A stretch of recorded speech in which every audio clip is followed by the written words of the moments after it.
Φίλος πλέον, τα λέμε πολύ συχνά εδώ. Καλησπέρα, γιατρέ, τι κάνετε?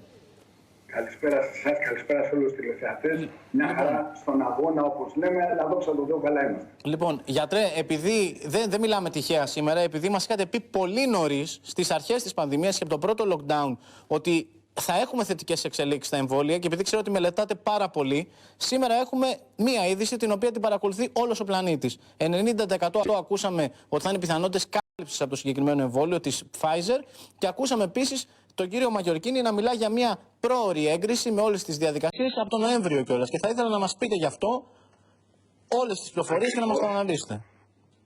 Ακριβώς, πολύ σωστά. Είχα την πεποίθηση εδώ και καιρό, περίπου πριν ένα μήνα, το είχαμε αναφέρει και πρώτοι εδώ στην εκπομπή σας, ότι ένα συγκεκριμένο εμβόλιο, μια συγκεκριμένη πλατφόρμα είχε δώσει πάρα πολύ θετικά αποτελέσματα στην αντιμετώπιση του SARS-CoV-2, του ιού ο οποίος βασανίζει αυτή τη στιγμή τον πλανήτη, και αυτό έγινε πραγματικά μέσα από πολύ ιδιαίτερες συνθήκες, μέσα από μια πολύ ειδική τεχνική όσον αφορά την αντιμετώπιση των αντιγόνων, δηλαδή του ιού, και αυτό φαίνεται ότι έδωσε πάρα πολύ καλά αποτελέσματα. Είχαμε τα πρώιμα αποτελέσματα τα οποία ήταν πάρα πολύ ενθαρρυντικά. Αυτά ήταν σε ένα δείγμα ανθρώπων 3.000. Αυτή τη στιγμή έχουμε ξεπεράσει τους 35.000 εθελοντές και μετά από πολύ καιρό βλέπουμε φως στο τούνελ. Δηλαδή αυτό το εμβόλιο έχει ελάχιστες παρενέργειες, θα έλεγα μηδαμινές, διότι γίνεται με μια πολύ ειδική τεχνική RNA όπως λέγεται, όπου αδρανοποιείται κατά κάποιο τρόπο η πρωτεΐνη S, η οποία προσδένεται στους υποδοχείς του ανθρώπινου οργανισμού, στους ACE2, οπότε δεν υπάρχει αυτή η φλεγμονώδης αντίδραση μέσα στον οργανισμό με αποτέλεσμα να υπάρχει ανοσία του Γιατρέ, ανθρώπου. εσείς μας είχατε πει για αυτό, μάλιστα πολύ νωρίς, μας είχατε πει όχι απλά γενικά για εμβόλιο, για το συγκεκριμένο εμβόλιο. Και θέλω να ρωτήσω, τώρα, επειδή όλος ο κόσμος ελπίζει για να καταλάβουμε, ο Νοέμβριος που λέει ο κύριος Μαγιορκίνης, τι σημαίνει πάνω κάτω για τη διάχυση του εμβολίου σε πρώτη φάση στους υγειονομικούς, στις ευάλωτες ομάδες και μετά στο γενικό πληθυσμό? Πώς λειτουργούν αυτά? Κοιτάξτε, όπως ξέρετε, ο ιός αυτός προσβάλλει κυρίως τους ασθενείς μεγαλύτερης ηλικίας και τις ευπαθείς ομάδες. Να τονίσουμε ότι ευπαθείς ομάδες είναι οι ασθενείς οι οποίοι έχουν καρδιακή ανεπάρκεια, αναπνευστικά προβλήματα, ασθενείς οι οποίοι είναι ανοσοκατεσταλμένοι, ογκολογικοί ασθενείς, νεφροπαθείς και γενικότερα που κάνουν χρόνιες θεραπείες.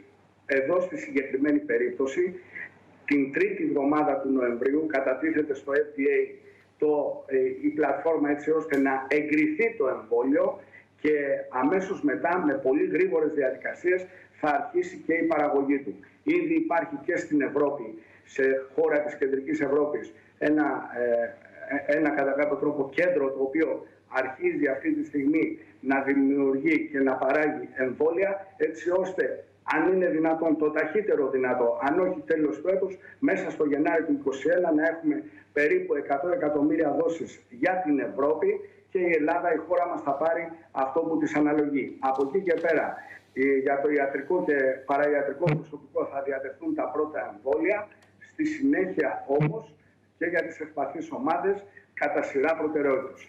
Δηλαδή, έχουμε ένα κρίσιμο τρίμηνο μπροστά μας, δηλαδή μέχρι να πει κανείς ότι θα αρχίσουμε να εμβολιαζόμαστε. Πώς το προσδιορίζετε περίπου? Ακριβώς. Κοιτάξτε, για να αποκτήσει ανοσία η Αγγέλη, το 90% αποτελεσματικότητας που έχει το συγκεκριμένο εμβόλιο της Pfizer, και να πούμε ότι ακολουθεί και η Moderna, η οποία είναι περίπου η ίδια τεχνολογία και έχει δώσει τα ίδια αποτελέσματα στις κλινικές μελέτες, θα χρειαστεί, για να πούμε ότι υπάρχει ανοσία της Αγγέλης, να εμβολιαστεί το 50% του πληθυσμού, έτσι ώστε να μπορέσουμε να μιλάμε με βεβαιότητα ότι τα αποτελέσματα θα είναι πάρα πολύ. Πόσο χρόνο θέλει αυτό, γιατρέ? Θέλει 8 μήνες, θέλει ένα χρόνο για να φτάσουμε στο 50%?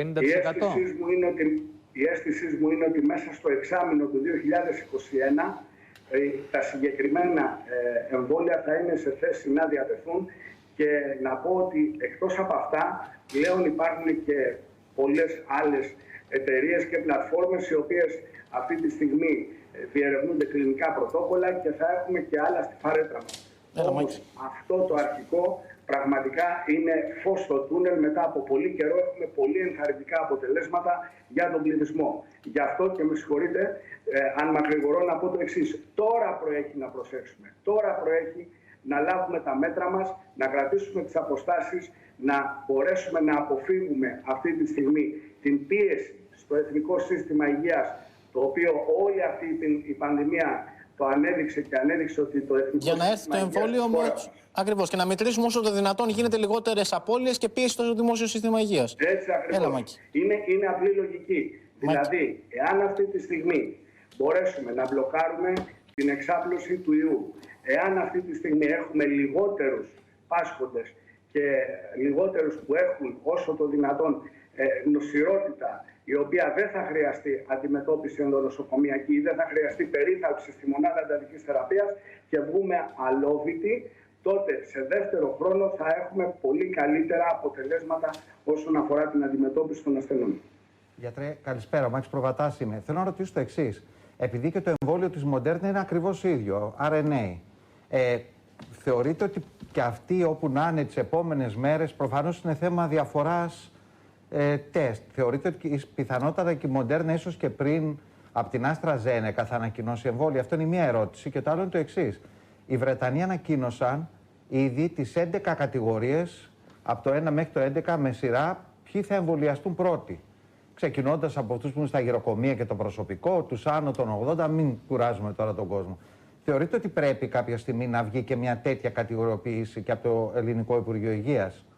Να είναι επίσημη, 1, 2, 3, 4, 11 βγάλαν οι Βρετανοί, δεν ξέρω τι θα βγάλουμε εμείς. Κατάλαβα απολύτως τι εννοείτε. Να πω ότι η εκτίμησή μου είναι ότι η AstraZeneca θα κυκλοφορήσει το εμβόλιο μετά τη Moderna, η οποία είναι σε απόσταση αναπνοής από τη Pfizer. Η AstraZeneca έχει εντελώς διαφορετικό πρωτόκολλο από τις δύο προαναφερθήσεις φαρμακευτικές εταιρείες και δουλεύει με DNA και όχι με RNA τεχνική. Σε αυτό ταιριάζει περισσότερο, αυτό βέβαια δεν το έχουμε εδώ στην Δυτική Ευρώπη κατά κάποιο τρόπο, με το ρωσικό εμβόλιο. Δηλαδή της AstraZeneca μοιάζει με το ρωσικό εμβόλιο. Όσον αφορά το χρόνο, σας είπα, θα είναι μετά. Για το άλλο ερώτημα, πιστεύω ότι αυτό μπορούμε όλοι μας να το κατανοήσουμε, ότι οι ευπαθείς ομάδες πρέπει να εμβολιαστούν νωρίτερα από κάποιους άλλους. Αν θέλετε την προσωπική μου άποψη, πρώτα απ' όλα πρέπει να εμβολιαστεί το ιατρικό και παραϊατρικό προσωπικό, το οποίο δίνει μάχη καθημερινά και το Εθνικό Σύστημα Υγείας της χώρας μας απέδειξε ότι είναι πολύ δυνατό. Να βγει επίσημα, μην είναι υποθετικό. Η αγγλική κάτσε να φτάσει βέβαια το εμβόλιο, να βγει. Δεν είναι πολύ μακριά αυτό. Ναι. Αυτό θα το κρίνει η Επιστημονική Επιτροπή. Σίγουρα θα υπάρξει μια διαστρωμάτωση του κινδύνου όλων των κατηγοριών αλλά και όλων των ανθρώπων οι οποίοι πρόκειται να εμβολιαστούν και πιστεύω και η εκτίμησή μου είναι ότι θα γίνει με κάποια προτεραιότητα. Θέλω να ρωτήσω κάτι το οποίο είναι πάνω στην δική σας ειδικότητα. Μαθαίνω άσχημα νέα, όχι μόνο για τους καρδιολογικούς ασθενείς, και για άλλους, και για ογκολογικούς ασθενείς. Το λέω αυτό γιατί πρέπει να κρατήσουμε την αναπνοή μας μέχρι να έρθει το εμβόλιο και να τηρήσουμε τα μέτρα. Αλλά εξαιτίας της πίεσης στα νοσοκομεία, έρχεται τώρα πλέον μια εικόνα χειρότερη από αυτή της πρώτης φάσης, ότι αρκετοί και ογκολογικοί ασθενείς και κάποιοι καρδιολογικοί ασθενείς μένουν πίσω τώρα πια. Και θα ήθελα να μου πείτε την εικόνα από αυτό. Τι γίνεται τώρα με αυτούς τους ανθρώπους? Μην βρούμε δηλαδή, λύσουμε το θέμα του κορονοϊού και φτάσουμε μετά από αυτό το θέμα με ανθρώπους να έχουν μείνει πολύ πίσω σε κρίσιμα θέματα υγείας. Είναι πιθανό αυτό? Κύριε Πιέρο, αυτή τη στιγμή όλοι οι συνάδελφοί μου και το Εθνικό Σύστημα Υγείας δίνουν μια μάχη. Η εκτίμησή μου είναι ότι στην παρούσα φάση κανένα περιστατικό δεν μένει πίσω, αντιμετωπίζονται όχι έκτακτο, όλα τα οξέα περιστατικά. Εγώ λέω τώρα για τακτικά, για εξετάσεις, ότι οι άνθρωποι μένουν πίσω. Δεν λέω για έκτακτα. Προφανώς δεν αφήνεται έκτακτα περιστατικά. Έχουν καθοριστεί κάποιες προτεραιότητες και θα έλεγα ότι δεν υπάρχει πολύ μεγάλη απόκληση. Δηλαδή, μένουν πίσω περίπου μία εβδομάδα από τις προγραμματισμένες εξετάσεις τους. Δεν μένουν πολύ πίσω, τουλάχιστον στην παρούσα φάση. Και αυτό είναι η μεγάλη μας αγωνία. Γι' αυτό πρέπει να έχουμε όλοι δείξει πειθαρχία στα μέτρα, στο lockdown αυτή τη στιγμή όπως εφαρμόζεται, για να μην πιεστεί περαιτέρω το σύστημα υγείας και σε έκτακτα αλλά και περιστατικά τα οποία είναι χρόνια να αντιμετωπίζονται στην ώρα τους για να μην έχουμε δυσάρεστες επιλογές. Γιατρέ, δύο πράγματα ήθελα να σας πω εγώ. Το πρώτο είναι, όπως σωστά είπατε, και το εμβόλιο της Moderna και της Pfizer είναι mRNA. Είναι η πρώτη φορά στην ιστορία της ανθρωπότητας που παράγεται ένα τέτοιο εμβόλιο, αλλά πριν μου πείτε γι' αυτό, κι αν αυτή η ανακάλυψη ανοίγει το δρόμο και για άλλες ασθένειες, με έναν γιατρό που μιλούσε πριν από λίγη ώρα στην Αμερική, μου είπε ότι και το εμβόλιο της Pfizer, όπως και της Moderna, θέλει μείον 80 για να διατηρηθεί, που σημαίνει ότι δεν θα μπορεί να το διαθέτει κάθε φαρμακείο όταν θα αρχίσει η διανομή του. Μάλιστα, μου είπε χαριτολογώντας ότι αν έχετε λεφτά, βάλτε σε μετοχές εταιρείες που παράγει μικρά ψυγεία που δημιουργούν τέτοια χαμηλή θερμοκρασία. Άρα, ένα ερώτημα είναι αυτό για τη διάθεση και αν τελικά θα είναι σε συγκεκριμένα μέρη διάθεση. Και το δεύτερο, όπως αυτό που σας είπα, μια που είναι η πρώτη φορά στην ανθρωπότητα που έχουμε εμβόλιο RNA, αν αυτό ανοίγει το δρόμο για την αντιμετώπιση και άλλων ασθενειών μέσω εμβολιασμού.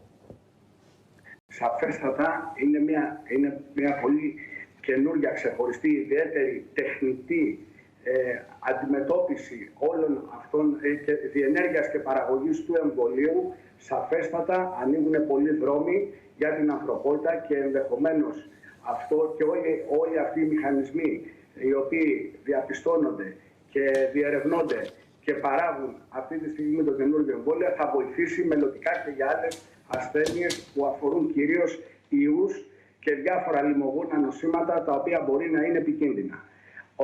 Όσον αφορά την, κατά κάποιο τρόπο, μειωμένη θερμοκρασία στην οποία χρειάζεται να συντηρηθεί, όντως θα έλεγα ότι κάτω από τους 20 βαθμούς Κελσίου τότε θα έχουμε το εμβόλιο στη συντήρηση. Το 80 βαθμοί, κύριε Τάκη, νομίζω είναι λίγο υπερβολικό. Και όχι, ο άνθρωπος που μου το είπε έχει επαφή με τη Moderna και το εμβόλιο. 80 μείον 80 είναι της Moderna, μείον 70 της Pfizer. Μείον 80 και μείον 70 αν το Pfizer ήδη παράγει μεγάλα ψυγεία. Ναι. Άρα είναι αυτές οι θερμοκρασίες που σημαίνει ότι δεν θα μπορεί να το έχει κάθε φαρμακείο. Σίγουρα δεν μπορεί να το έχει, αλλά θα ληφθούν όλες οι κατάλληλες συνθήκες έτσι ώστε και θα προβλεφθούν έτσι ώστε να μπορέσουμε να το αξιοποιήσουμε.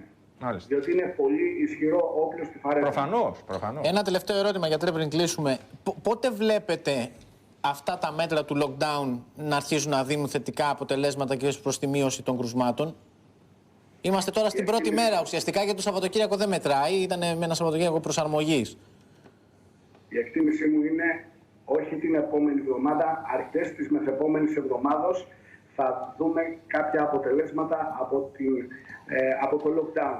Βέβαια, να πω το εξής, ότι πρέπει όλοι να τηρήσουμε αυτά τα μέτρα, να αφήσουμε πλέον, όλοι πρέπει να καταλάβουμε και με τα σημερινά νούμερα ότι δεν είναι αστείο, ο ιός δείχνει μια πολύ επιθετική συμπεριφορά και χρειάζεται όλοι μας να δείξουμε αυτό που λέμε σοβαρότητα απέναντι και σε εμάς αλλά και στους ανθρώπους μας, έτσι ώστε να μπλοκάρουμε την εξέλιξη της νόσου.